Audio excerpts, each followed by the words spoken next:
Bismillahirrahmanirrahim.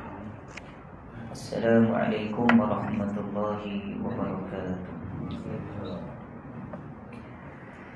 Alhamdulillahi rabbil alamin. Wabihi nasta'inu, salatu wassalamu ala asyrafil anbiya'i wal mursalin Sayyidina Muhammad wa ala alihi wa sahbihi ajma'in. Subhanaka la ilma lana illa ma'alamtana innaka antal alimul hakim.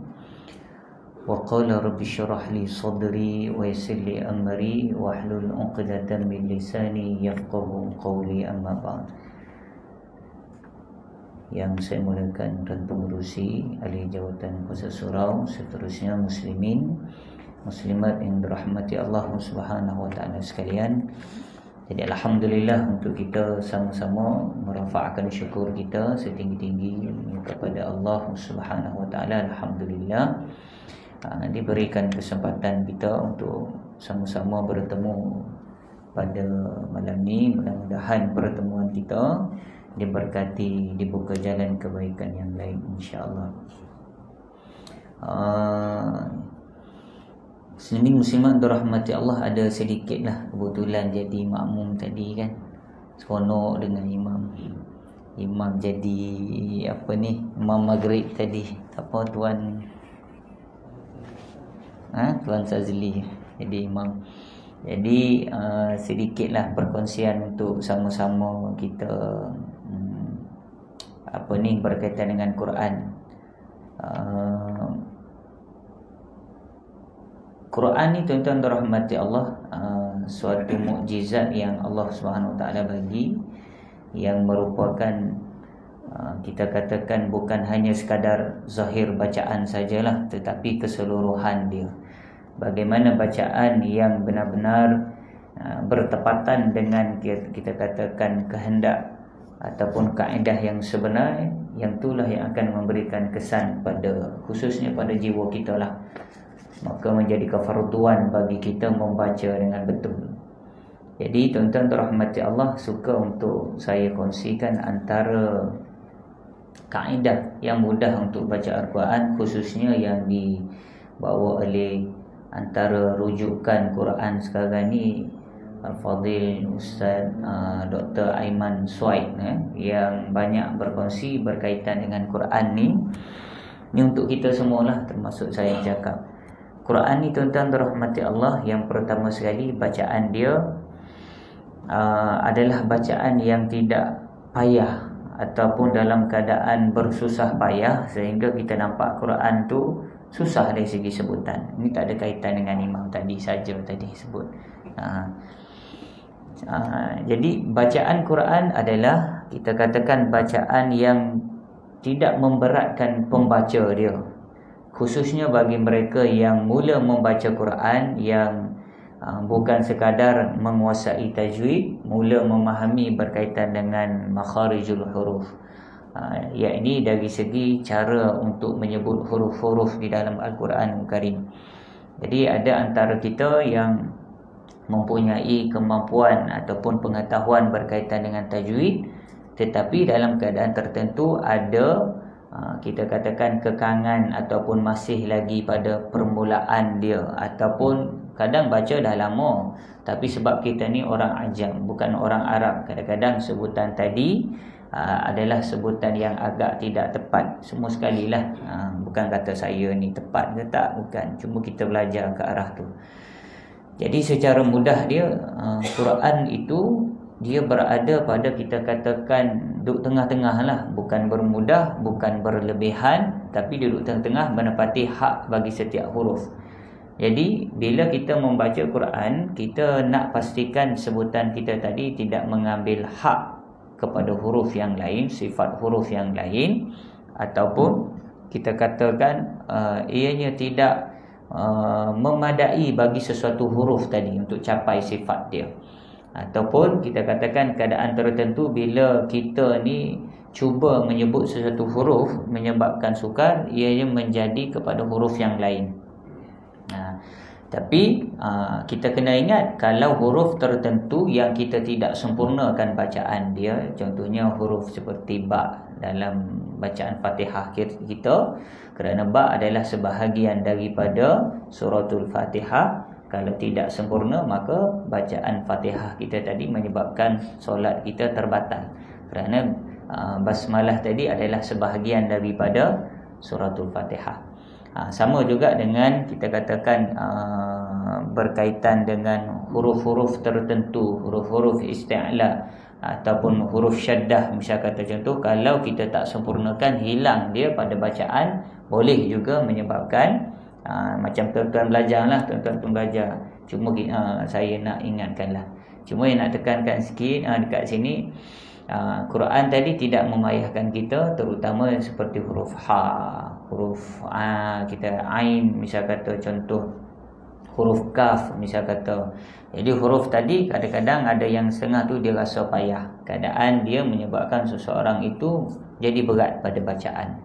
Jadi yang kita nak ialah memahami, kita katakan, cara sebutan bagi setiap daripada huruf. Maka macam mana kita nak buat dengan cara ataupun kita nak mendapatkan bacaan yang betul tadi, nak tak nak mesti dengan talaqi dan musyafahah. Tuan-tuan dah ada buat, tapi nak lebih baik tadi dengan tuan-tuan tu mengadap betul.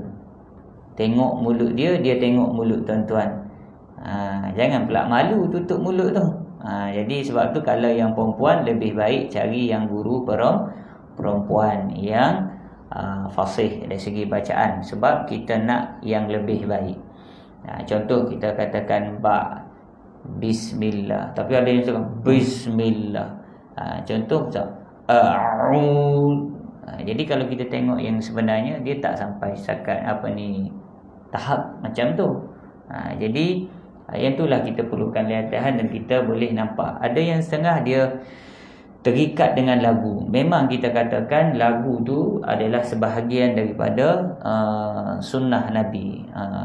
Contoh Nabi sebut ghinnu bil Quran. Maknanya laisa minna man lam yataghanna bil Quran. Itu antara yang disebut oleh Nabi SAW. Maknanya kita kena melagukan. Tetapi ada yang menyebut melagukan Quran tadi adalah tahsinus saut, ataupun dalam berkaitan tahsinus saut ni ialah memperbaiki, khususnya dari segi sebutan, dari segi bacaan yang bertepatan dengan maksud yang sebenar. Bukan hanya sekadar bertaranum. Contohnya kita taranum, kita belajar apa? Bayati dan sebagainya. Tapi ada yang setengah terlampau terikat dengan lagu sehingga hukum-hukum tadi terabai. Jadi bila kita tengok imam-imam yang hebat, misal kata contoh di masjid dia, misal kata bila talaqi dengan yang kita katakan ada sanad, yang orang yang lama, yang betul-betul memahami dari segi bacaan, dia akan bila bacaan dia tak keluar lagu, sebab nak menepati dari segi bacaan. Kadang-kadang ada yang kata bila kita sebut kaf terlampau lebih, misal kata contoh, padahal kita kata ak sikit je, tapi ak contoh.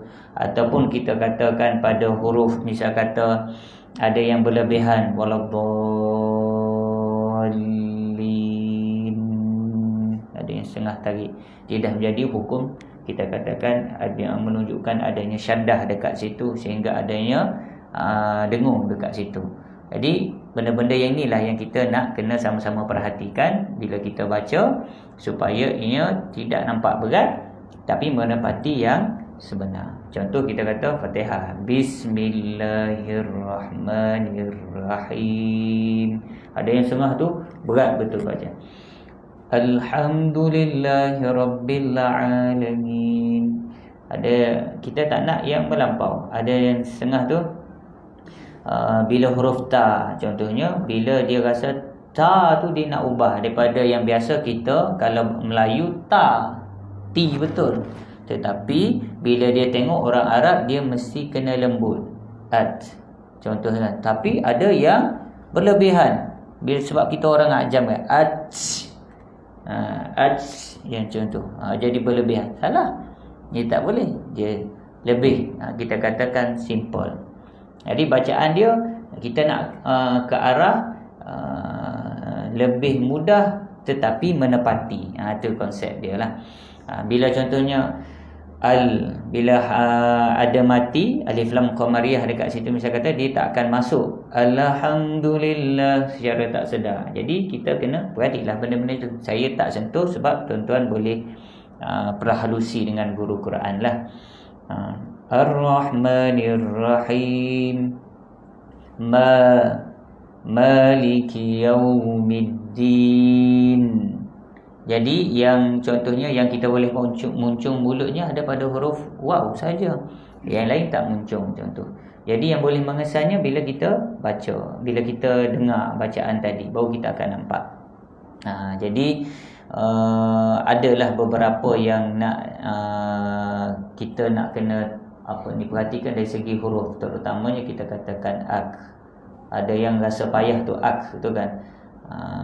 Sehingga pada keadaan tertentu dia jadi berlebihan. Itu yang saya nak sampaikan. Pada huruf tertentu antaranya jangan kita berlebihan sehingga tidak mendapati maksud sebenar dari segi cara bacaan yang kita nak lah. Baik. Jadi tuan-tuan kalau belajar nanti dengan misalnya kata contoh Ustaz Farid tu, ambillah masa untuk baca yang asas dululah. Kita kata contoh kalau dah biasa baca surah yang lebih tinggi, ada masa tertentu perbetulkan bacaan yang menjadi rukun qauli dalam sembahyang tu. Betulkan Fatihah, betulkan surah-surah lazim, misalnya kata ayat-ayat lazim yang kita nak pakai dalam sembahyang tu. Kena ikhtiarlah supaya betul. Termasuklah rukun qauli yang lain. Contohnya kita kata dalam tahiyat, misalnya kata contoh ada yang setengah tu permulaan dia tahiyatul mubarakah, padahal ada sabdu bermasalah. Contoh bila Fatihah kalau tak silap ada 14 syaddah dekat situ, hilang satu, tak sah sembahyang kita. Sebab kita katakan Fatihah ialah rukun qauli kena buat. Jadi kena perhatikanlah. Tu yang kadang-kadang ada yang berlagu tu sedap, tapi ada yang masalahnya ada sedikit kecacatan itulah. Baik. Insya-Allah hari ni tu yang sama-sama kita update lah benda-benda macam tu kan. Kadang-kadang ada yang semayang bila bacaan yang menjadi rukun dia tak sebut, baca dalam hati saja. Kita nampak benda simple, tapi ada rakan kita yang buat macam tu, kena tegur lah. Contoh baca Fatihah senyap je. Kadang-kadang dia belajar dengan guru dia kata tak payah kita katakan bunyi. Jadi kaedah kita paling kita cara bacaan dia ialah sekadar dengar di telinga kita. Tapi ada yang setengah dia tak buat. Dia duduk senyap je. Fatihah duduk senyap je. Macam-macam. Ada kadang-kadang ada asatizah sendiri yang memberikan pendapat yang gharib lah, pendapat yang janggal. Contohnya dari segi niat, daripada rumah pun dah on, misal kata. Jadi kena hati-hatilah. Maknanya kita kena merujuk banyak perkara supaya antaranya ialah ibadah kita menjadi sah. Baik. Hari ini kita nak sambung perbincangan berkaitan dengan adab kita terhadap orang kafir. Ini kita dah bincang sikit yang sebelum ni, bagaimanakah hubungan kita dengan orang yang bukan Islam. Kerana kita katakan orang yang bukan Islam ni seperti mana yang kita maklum, ada dua kategori. Ada yang memberikan kita katakan ancaman kepada umat Islam, ada yang satu lagi yang tidak memberikan ancaman. Maka timbul antara yang disebutnya kafir harbi dan juga kafir zimmi. Tetapi keadaan yang ada menyebabkan ada setengah golongan ni bertindak luar daripada kita katakan apa yang ditentukan oleh Rasulullah sallallahu alaihi wasallam. Tambahan sekarang kalau kita tengok dunia Arab, dia dah tak tahu beza dah. Mana satu yang menjadi ancaman, yang mana kita kena perangi, ataupun kita katakan yang boleh kita memberikan respon yang baik, tanggungjawab kepada bukan Islam dengan niat ianya sebagai suatu mesej dakwah. Kerana dalam Islam, Nabi SAW tunjukkan kita bagaimana kita berdakwah, adanya uslub tertentu, cara dakwah yang Nabi SAW tunjukkan kita dalam kehidupan seharian sehingga mereka tertarik dengan Islam. Jadi seperti mana yang Nabi yang disebut oleh Allah Subhanahu Wa Taala, apabila datangnya seseorang yang musyrik untuk minta perlindungan kepada kamu, maka Allah kata bagi hatta yasma'a kalam Allah, sehingga mendengar kalam Allah Subhanahu wa taala. Jadi maksud dia, bila interaksi kita sesama kita yang bukan Islam, antara mesej utama yang kita nak sampaikan ialah keindahan Islam.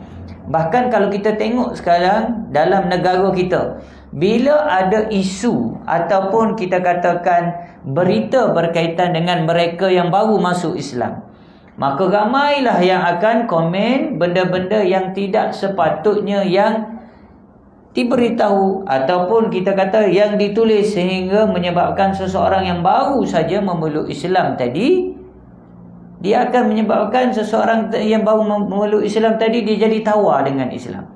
Tetapi bagi mereka yang masuk Islam ni dengan ilmu, contoh yang dekat barat, kalau tuan-tuan tengok dalam perkongsian, contohnya dalam Instagram, dalam Facebook, individu-individu yang memeluk Islam, walaupun dari segi kita tengok dari segi menutup aurat, misal kata belum menutup aurat, tetapi dari segi sembahyang, dari segi pembelajaran dia berkaitan dengan keindahan Islam tu sangat hebat. Sehingga mereka, walaupun dunia Islam sekarang ni banyak yang menunjukkan umat Islam itu sendiri pun tak suka dengan Islam. Bahkan sama-sama Islam tu mereka saling membunuh antara satu sama lain. Tak ada keseronokan pada, kita katakan, pada Al-Quran contohnya. Tetapi yang bukan Islam, bila mereka melihat Al-Quran tadi, maka mereka melihat bagaimana Al-Quran itu benar-benar merupakan cahaya yang menjadi penyelesaian dalam kehidupan dia. Jadi tuan-tuan dirahmati Allah, muslimin muslimat yang dirahmati Allah, bagaimana kita nak melihat sebelum kita nak tarik yang bukan Islam tu untuk melihat pada agama kita ni, interaksi, sehingga memberi kesan pada interaksi kita dengan orang yang bukan Islam, maka kita kena tengok bagaimana kita memandang Islam tu sendiri. Adakah Islam itu adalah sesuatu yang benar-benar berharga bagi kita, ataupun ianya hanyalah sebagai satu agama yang kita rasa daripada kita lahir dulu, mak ayah kita yang paksa kita semayang, mak ayah yang paksa kita puasa, tanpa kita mengetahui apakah maksud sebenar di sebalik perintah Allah yang ada. Perintah Allah untuk sungguh-sungguh kita beriman, tidak mensyirikkan Allah. Allah suruh kita semayang. Kenapa? Sehingga mereka yang baru masuk Islam lebih seronok dan nikmat berkaitan dengan Islam itu sendiri berbanding kita. Tuan-tuan tengok orang yang baru masuk Islam lebih seronok dengan, kita katakan, mengkaji apa yang terkandung di dalam Al-Quran itu sendiri. Jadi kenapa Islam itu disuruh pada kita untuk kita sebarkan? Kerana yang pertama, kita nak bagi tahu kepada yang bukan Islam, kita sendiri, bahawa kalau selain daripada Islam, maka amalan itu tidak diterima oleh Allah Subhanahu wa taala. Itu adab, menghasilkan adab kita dengan orang yang bukan Islam. Selain daripada kita nak bagi tahu bahawa tidak ada agama lain yang benar-benar benar, dan agama yang benar diiktiraf oleh Allah Subhanahu wa taala tak ada melainkan Islam. Contohnya, innad dina indallahil Islam.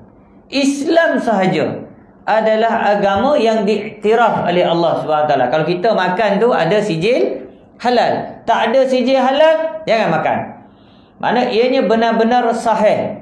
Macam sekarang lah, amalan terlampau banyak. Kadang-kadang masuk ni dalam TikTok, misal kata contoh, ada yang ajar amalan. Yang terbaru yang saya perhati, yang baru timbul sekarang ni, ajaran nombor asas, yang seolah-olah ataupun mendekati kepada ramalan.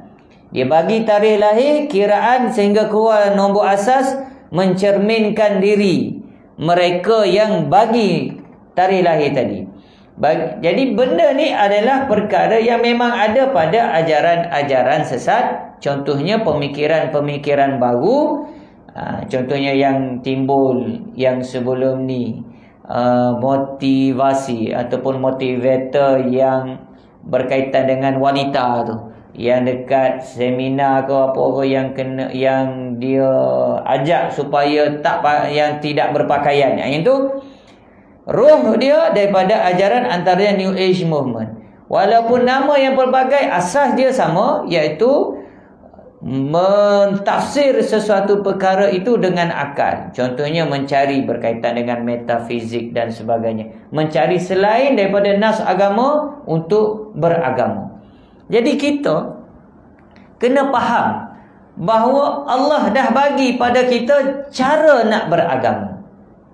Cara nak beragama. Kerana Allah dah bagi kepada semua hamba dia nak beragama. Tak ada yang jadi hamba Allah yang lahir sebagai manusia. Contohnya, bila nak beragama, bila dia hidup, dia tak nak beragama. Secara asasnya, dia nak bertuhankan satu kuasa yang hebat. Maka Allah dah bagi guideline jalan untuk beragama. Siapa Tuhan yang sebenarnya? Termasuklah kena hati-hati sesuatu yang disangka kita tidak menyembahnya, tetapi secara halus rupa-rupanya kita telah mensyirikkan Allah Subhanahu wa ta'ala. Jadi bagaimana kita nak beradab kepada orang yang bukan Islam tadi, pada masa yang sama kita tak terjebak dengan dia. Jadi antara adab yang digariskan oleh Syekh Abu Bakar Al-Jazairi berkaitan dengan yang ini, yang pertama, tidak bersetuju di atas kekufurannya dan tidak redha dengan kekufuran itu, kerana redha dengan kekufuran hukumnya adalah kafir. Kita redha dengan sesuatu. Ada tak sekarang tuan-tuan? Ada. Kadang-kadang amalan daripada agama mereka yang dibawa masuk atas nama, misal kata contoh, kesatuan antara kita, maka kita join sekali. Contohnya yang ada dekat negara kita sebelum ni, ada beberapa kerat yang tak berapa balance akal dia tu, pergi join sekali yang dekat Batu Cave tu. Ada sekali buat upacara yang keagamaan. Benda basic tuan-tuan rahmati Allah. Bila kita buat perkara yang sama, duduk sekali buat, maka ianya boleh menyebabkan akidah kita bergoncang. Silap-silap boleh terbatal. Sebab tu kena hati-hati. Nombor dua, tuan-tuan rahmati Allah, benci dengan sebab kebencian Allah kepadanya. Sama juga tuan-tuan, bila sama-sama kita, bila ada di antara kita yang buat maksiat, misal kata contoh, buat kezaliman, maka kita tidak benci pada batang tubuh tu, tetapi kita benci kepada maksiat yang dibuat. Bila kita dah kembali, dia dah kembali kepada ajaran yang sebenar, melakukan ketaatan pada Allah, tak ada masalah. Kita tinggalkan perkara yang boleh menyakitkan hati dia. Sebab apa? Kita benci pada dia dulu adalah kerana kemurkaan dia, bukan atas diri dia. Maka kita dapat lihat contohnya anak Abu Jahal, kata silap, Ikrimah bin Abu Jahal datang kepada Rasulullah sallallahu alaihi wasallam menyatakan keimanan. Pada awalnya ada berasa takut dan segan kerana sejarah yang ada semua orang tahu, diperingatkan oleh Rasulullah sallallahu alaihi wasallam tentang keadaan tersebut. Maknanya bila seseorang tu dah tinggalkan perkara kejahatan yang lampau, dia bersih. Kalau kita guna sifir dia, kalau dah misal kata dah taubat, kita masih ingat kejahatan dia, habis . Allah pun macam tu lah. Sebab kita dah biasa buat jahat dulu, tiba-tiba taubat, Allah masih lagi kenang dosa yang kita buat. Macam mana kita nak dapat rahmat Allah? Kekal lah dalam benda tu. Tapi Allah, bila kita bertaubat, habis. Sebab tu kita dianjurkan untuk sembahyang. Semayang. Nak semayang, selain daripada semayang, nak kikis dosa, wuduk. Bila wuduk, habis dosa. Bila semayang, basuh lagi. Dalil dia, contoh Nabi SAW tanya pada sahabat berkaitan dengan seseorang yang depan rumah, pintu rumah dia ada sungai yang dia mandi 5 kali sehari. Nabi tanya, ada kotoran lagi tak? Maka sahabat kata, tak ada lagi dah. Maka Allah dah bagi 5 kali sehari, paling kurang. Jadi tuan-tuan dirahmati Allah, kenapa kita dengan orang kafir tadi tu? Sebab kita nak benci pada kejahatan yang dia buat. Tetapi bila dia beriman kepada Allah, maka kita kena meraihkan dia. Bahkan dalam agama kita, kita anggap dia adalah saudara. Maka dalam Islam kita dapat lihat bagaimana keadaan mereka yang mu'allaf, berada di dalam salah satu mereka yang boleh menerima bantuan daripada Baitul Mal. Mereka yang hati dia mula berjinak dengan Islam dapat.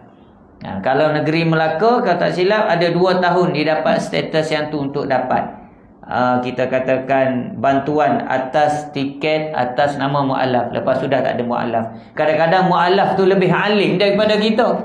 Ramai kita sendiri jahil baca Quran, sampai sekarang pun tak berapa betul lagi. Semayang pun tak berapa betul. Yang kita duk buat semayang daripada kita muda sampailah ketua, tak pernah kita baiki.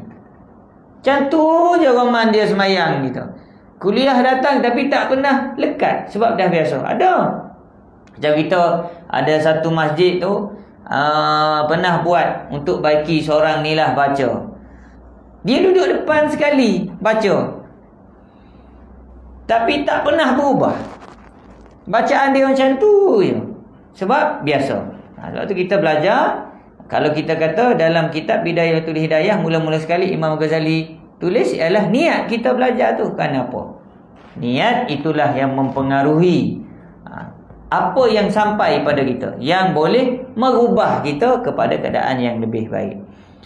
Adab kita seterusnya kepada mereka yang bukan Islam, yang kafir tadi, sama-sama kita, yang ada sekeliling kita, tidak boleh berkasih sayang dan taat setia kepadanya. Kerana bila kita lihat hakikat yang sebenarnya, kan kita katakan maksud tertinggi kita sebagai seorang Islam itu ialah nak menegakkan segala apa yang Allah Subhanahu Wa Taala suruh yang nak. Dan benda ni takkan sampai kalau kita bertaat setia kepada yang bukan Islam. Kalau dalam negara kita ni, kita tak kata membawa maksud yang tadi. Sebab tu istilah yang digunakan pelbagai. Nak lebih faham, contohnya yang dekat antarabangsa. Kalau antarabangsa, contoh kita tengok bagaimana negara-negara Arab, negara-negara Islam yang buat perjanjian bermesra, contohnya dengan Amerika Syarikat, perjanjian tertentu lah. Contohnya lebih-lebih lagi perjanjian dengan Israel. Ada negara-negara yang memang jelas. Contohnya seperti UAE yang terbaru. Contohnya Arab Saudi ada keadaan tertentu yang buat perjanjian, contohnya pertahanan misal kata, atas maksud tertentu, mengambil niat tertentu sebagai kita katakan perlindungan. Padahal tuan-tuan dirahmati Allah, benda ni telah disebut oleh Allah Subhanahu Wa Taala. Allah sebut bagaimana mereka yang bukan Islam, falan tarda ankal yahud walan nasara hatta tattabi'a millatahum. Hakikat dia last kali, macam mana sekalipun yang bukan Islam, dia akan bersatu. Dia takkan bersama dengan orang Islam. Tetapi sebab orang Islam yang tidak mempercayai Al-Quran itu sendiri, yang menganggap Al-Quran tu hanya untuk baca saja, untuk amal tak ada. Jadi tuan-tuan dirahmati Allah, maka mereka mengabaikan benda ni. Sebab tu kita tengok sekarang kenapa tidak pernah dapat keluar daripada kita katakan konflik yang berlaku. Kerana apa yang disebut oleh Allah Subhanahu Wa Taala, perintah Allah yang keadaan yang sebenarnya merupakan asas kepada sunnatullah, asbab untuk bebas, asbab untuk berjaya daripada penindasan. Islam nak kembali kuat. Kerana apa? Kena kembali kepada Islam yang sebenar. Kita kena belajar daripada sejarah. Kenapa kerajaan Islam itu boleh jatuh dan runtuh? Kerana pemimpin dia, khalifah dia yang ke bawah lagi, yang kemudian kerajaan selepas tu yang mengguna gelaran sultan, misal kata contoh. Kenapa boleh jatuh? Kerana mereka gagal untuk menjadikan agama ni sebagai panduan asas utama. Jadi tuan-tuan rahmati Allah, maka kita dapat lihat pelbagai tokoh yang berusaha supaya kembali kepada Al-Quran dan As-Sunnah Nabi SAW. Baik. Jadi apa dalilnya? La yattakhizil mu'minunal kafirina awliya'a min dunil mu'minin. Janganlah orang yang beriman mengambil orang-orang kafir menjadi teman rapat dengan meninggalkan orang yang beriman.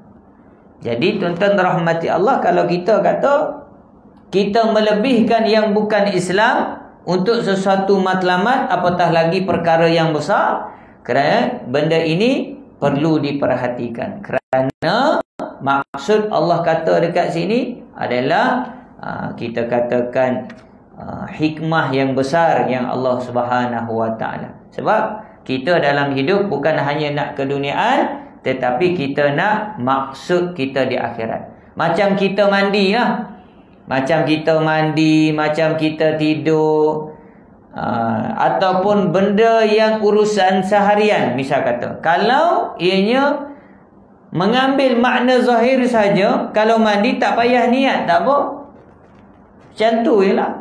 Kalau kita baca Quran, kita pakai baju, sikat rambut, keluar pergi mana-mana, kalau tanpa mengambil akhirat, boleh je buat. Tetapi dalam agama ajar pada kita supaya benda-benda yang ada tadi tak boleh diabaikan. Mesti diselitkan doa. Masuk tandas, baca doa. Keluar tandas pun baca doa. Tersedar pada waktu malam, misal kata contoh, tiba-tiba kita terbangun, ada doa. Bahagian siang dan malam diisi berdasarkan panduan agama. Semua Allah Subhanahu Wa Taala dah bagi panduan. Jadi bagaimana kita nak capai kebaikan yang terbaik dalam dunia ini adalah dengan kembali kepada agama.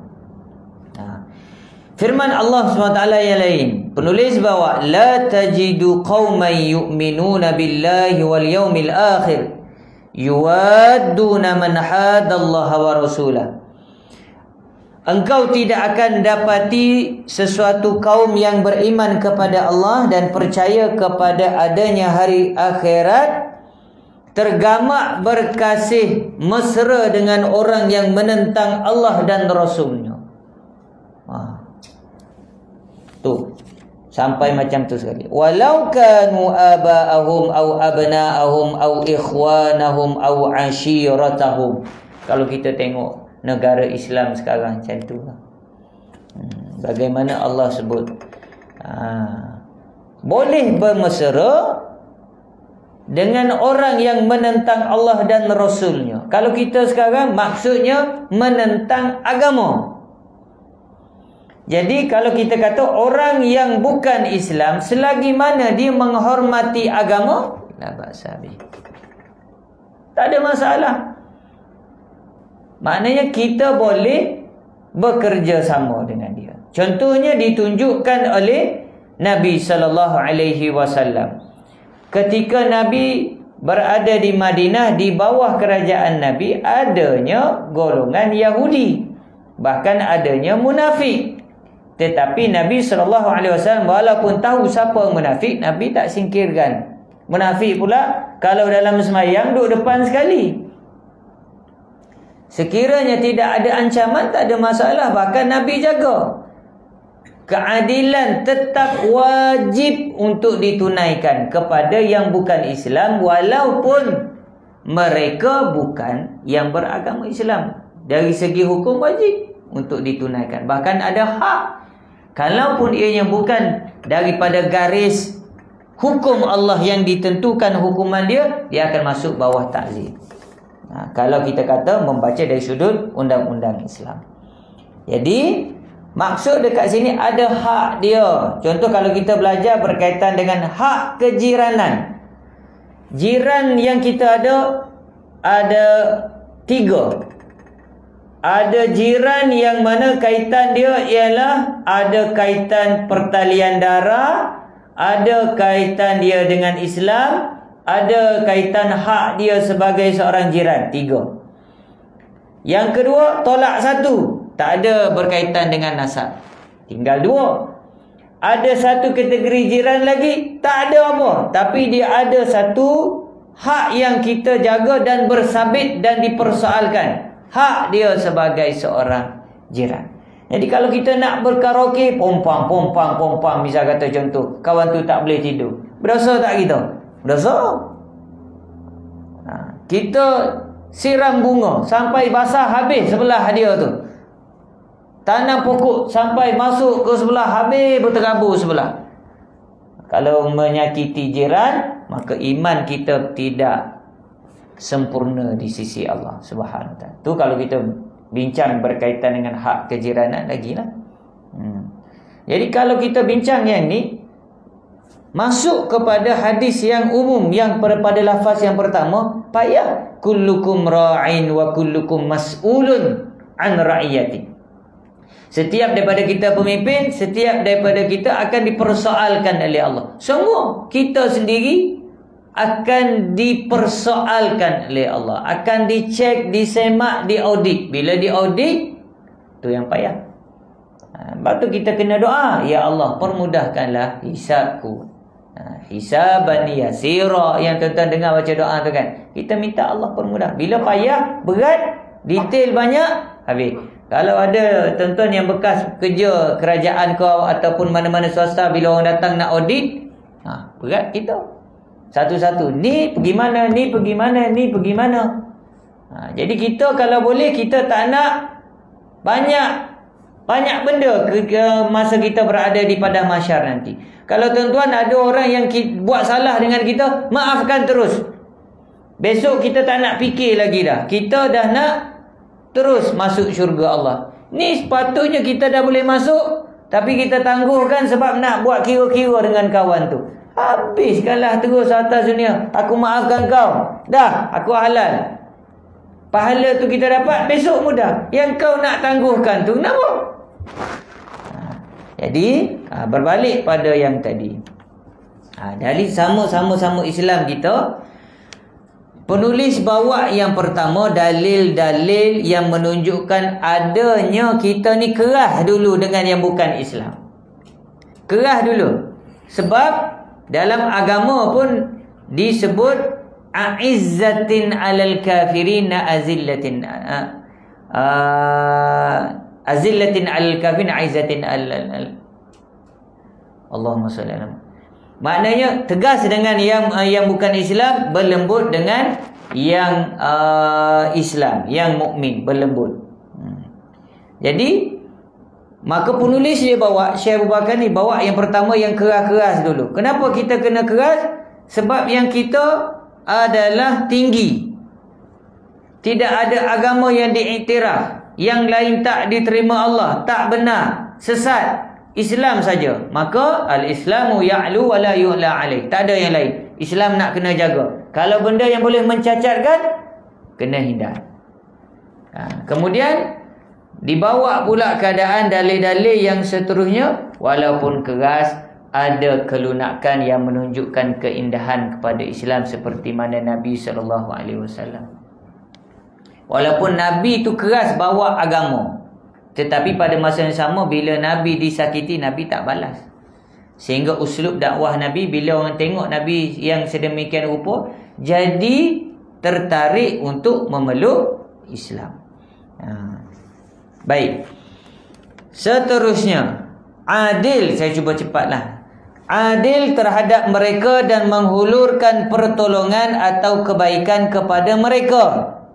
Contoh kita sekarang ni hidup bermasyarakat, apatah lagi di Malaysia ada pelbagai kaum, maka kita kena berlaku adil. Misal kata YB, kita YB Islam, bawah kita ada yang bukan Islam, kita tidak berlaku adil dari segi kontrak ke apa ke. Misal kata contoh, Allah tanya balik, kerana untuk berlaku adil adalah suatu kewajipan bagi umat Islam. Itu hebat.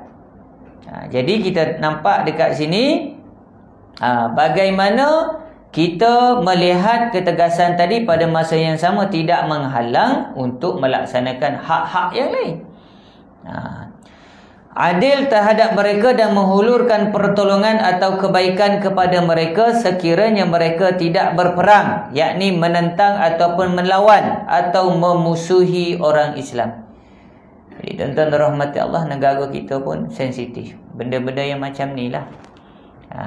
Jadi kita sebagai orang Islam, selagi mereka tidak menghina, tidak menjatuhkan agama, mencacatkan sebarang perkaitan dengan agama, maka mereka tetap berada di bawah, kita katakan, hak-hak yang wajib kita tunaikan untuk berlaku adil. Jadi tuan-tuan rahmati Allah, kalau dalam keadaan yang selain daripada ni, dia tak melawan, misal kata contoh, tak melawan, tak menyakiti Islam, duduk elok dengan kita. Macam kita tengok dekat media masa, contohlah kita kata orang Cina ni banyak buat benda yang kita katakan ui teruk, tetapi bila kita duduk seharian pergi, misal kata contoh, ataupun yang dekat dengan rumah kita, elok baik. Bermaksud kalau yang tidak memusuhi tak ada masalah, kenapa kita nak pukul rata, misal kata contoh. Jadi asasnya Islam dah tetapkan. Maksudnya selagi mereka tidak memberi ancaman kepada agama, tak ada masalah, kita kena menunaikan hak dia. Jadi asas dia tuan-tuan rahmati Allah bukan emosi, tetapi menjadikan agama sebagai neraca pertimbangan utama kita. Maka bila kita tengok Ibnu Khaldun bila berbicara berkaitan dengan tamadun ni, dia sebut apa kerajaan ni, apa tugasan untuk khalifah, presiden, ketua, iqamatuddin wa siyasatud dunya bi, menegakkan agama dan mentadbir dengannya. Jadi tuan-tuan dirahmati Allah, tak kira lah siapa, maka semua mesti berinspirasikan kepada agama. Jadi ni bukan kempen politik, tetapi panduan. Jadi bila politik, macam saya ada satu masjid lah, pernah saya kuliah situ yang sebelum ni nak cerita berkaitan dengan era politik ni. Awal politik, parti yang pelbagai tidak pernah mengganggu untuk bersahabat baik. Bila masa semayang, semua masuk saf, boleh bergurau, boleh duduk sekali. Bila habis dia berpecah, maknanya bincang kumpulan masing-masing, boleh duduk sekali, datang masjid sama-sama. Contoh yang ni parti A, parti B, tak ada masalah. Berbeza pendapat dan memilih berdasarkan ilmu masing-masing, tak ada masalah. Tetapi pada satu tahap dah tak boleh lah. Bahkan ada satu masjid, bila parti ni jadi, misal kata contoh pemerintah, yang ni tak datang semayang. Bila jadi pemerintah, yang ni pula tak datang semayang. Karutlah. Jadi kita kena tak boleh allergic dengan agama. Bila kita duk bincang yang ni, jangan kita jadi individu yang sempit. Jadi kalau misal kata ada pilihan raya, maka kita memilih produk yang sesuai dengan inspirasi yang terbaik. Contoh kita katakanlah, Kerajaan sekarang, misal kata kerajaan pimpinan YB Perdana Menteri bawa Islam dengan cara yang sesuai, misal kata contoh, maka kita memberikan sokongan. Misal kata contohnya YB di tempat kita, walaupun kita misal kata contoh keadaan dia melihat dari segi pembawaan dia menunjukkan keuntungan kepada agama, melihat cara yang sesuai membawa agama, maka kita memilih. Bermaksud sesuatu keadaan, mekanisme pemilihan itu pelbagai. Yang asasnya dalam Islam, kita tengok asas dalam agama yang nak dielakkan ialah berlakunya perpecahan yang merosakkan perpaduan umat Islam tu. Tu asas. Contoh, kalau dunia sekarang rosak umat Islam tu sebab apa? Mazhab dulu. Sehingga berpecah belah kerana sempitnya pemikiran, kerana nak menegakkan mazhab masing-masing. Jadi tuan-tuan dirahmati Allah, macam mana nak keluar daripada benda-benda yang memecahkan umat Islam ni? Balik pada agama. Jadi maksud dia tuan-tuan dirahmati Allah, macam mana kita nak bawa sesuatu, kita katakan pelajaran dan sebagainya, kena kembali kepada agama. Macam keluarga kita lah. Macam mana keluarga kita nak supaya cantik dan selamat, mesti kembali kepada agama. Yang terakhir tuan-tuan rahmati Allah, belas kasihan secara umum kepada orang kafir, seperti memberi makan kepada yang kafir, memberi minum kepada yang dahaga. Macam tu lah tuan-tuan. Mana-mana yang kita katakan asas, benda ni semua ada, tak ada masalah. Maknanya buat kebaikan tadi selagi mana dalam kategori yang tidak melawan, memberi ancaman kepada agama, hak dia tetap sama, kena bagi. Jadi kalau kita tengok contohnya di Negeri Sembilan, misal kata benda tu berlaku dengan baik, mudah-mudahannya bertepatan dengan apa yang kita bincang. Jadi sepatutnya benda ni YB ni kena ada depan ni. Tak kira lah YB mana kan, maknanya benda tu kena ada. Contoh dalam negara kita, yang tengok yang belah Melaka, ada yang duyung tu pergi yang Cina semua sekali, walaupun bukan kita katakan mempunyai asas pendidikan agama, tapi kalau tindakan sesuai dengan agama, okey. Kalau misal kata yang kita katakan agamawan yang menjadi yang berhormat, misal kata contoh, kalau tidak kena dengan agama, maka kita tolak. Kalau tidak bersesuaian dengan agama. Contoh isu sekarang ni, ada yang menggunakan tiket agama cari duit. Kan TikTok viral sekarang ni kan, buat tepi tu. Tak nak sebut lah. Nak baca surah Kahfi, bayar dengan gift tu baru saya baca lah. Jadi keadaan dia, walaupun dia agamawan ke tak agamawan ke, apa neraca untuk kita melihat dia betul ataupun salah? Agama kita. Agama tu maksud dia kembali kepada nas Al-Quran dan juga hadis Nabi SAW. Bukan ikut otak kita. Jadi berbalik pada tadi, belas kasihan secara umum. Contohnya tu yang kata YB tahu benda ni, tak ada masalah. Mudah-mudahan semua beramal dengan baik. Tidak boleh menyakiti orang kafir pada hartanya, pada tubuh badannya dan pada kehormatannya selagi dia tidak memerangi orang Islam. Sama kan? Jadi benda tu selagi mana dia bawah kategori yang tidak memberi ancaman, hak dia terpelihara, dijaga. Apatah lagi kita yang ada syahadah, kita lebih tinggi level dia.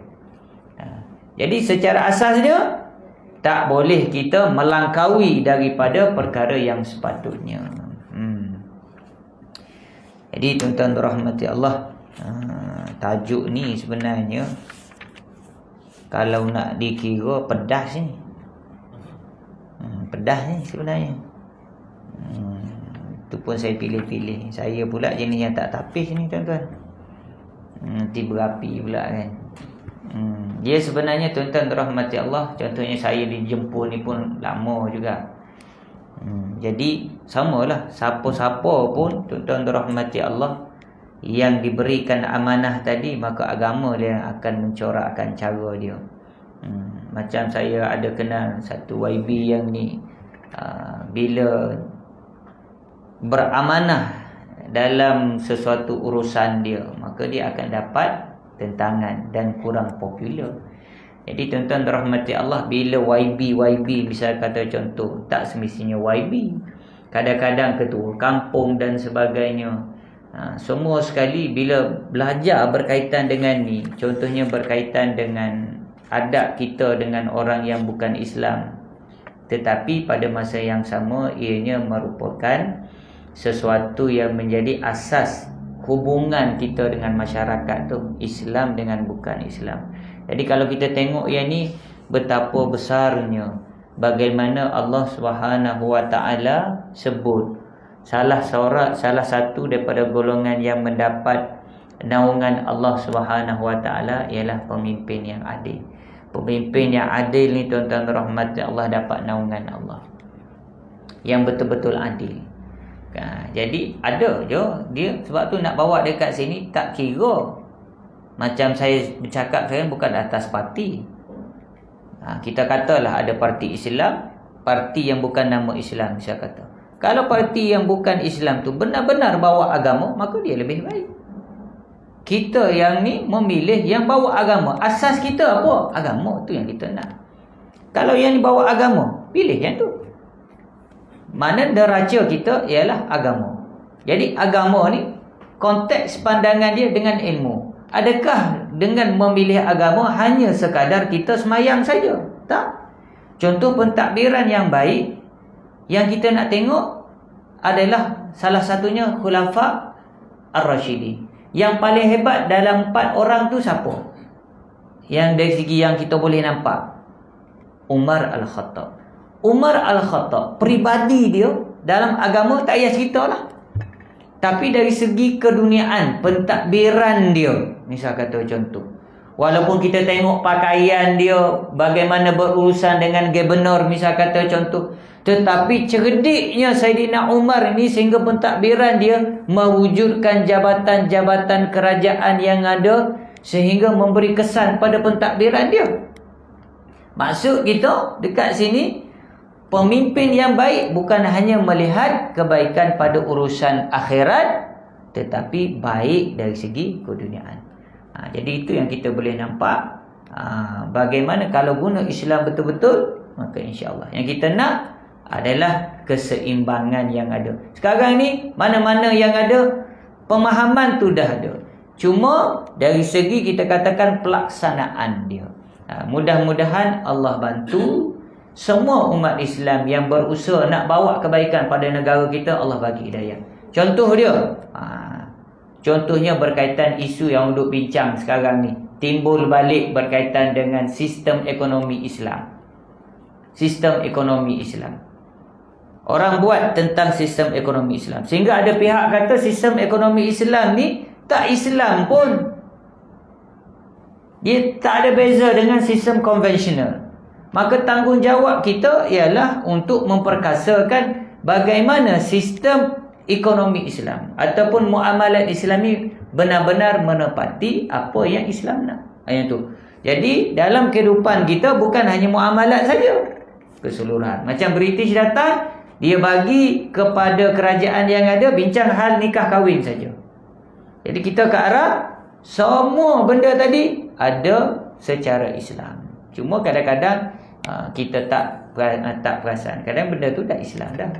Cara Islam, cuba kita tak perasan. Mudah-mudahan kita berdoa pemimpin yang menjadi pimpinan kita diberikan roh agama, mudah-mudahan bawa agama yang sebaiknya, sehingga kita menjadi contoh pula pada negara-negara yang lain, insya-Allah. Qul qawli hadza wa astaghfirullahal azim li wa lakum. Assalamualaikum warahmatullahi wabarakatuh. Bismillahirrahmanirrahim. Alhamdulillahirabbil alamin. Wassalatu wassalamu ala Rasulillah wa ala alihi wa sahbihi ajma'in. Allahumma faqihna fid din wa 'allimna ta'wil walhamdulillahi rabbil alamin. Taqabbalallah.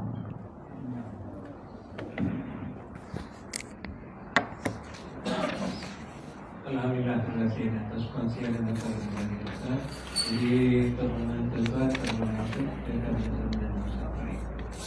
Dan ya, Assalamualaikum. Ikut jadual dia kan? Ini kepada minggu lagi.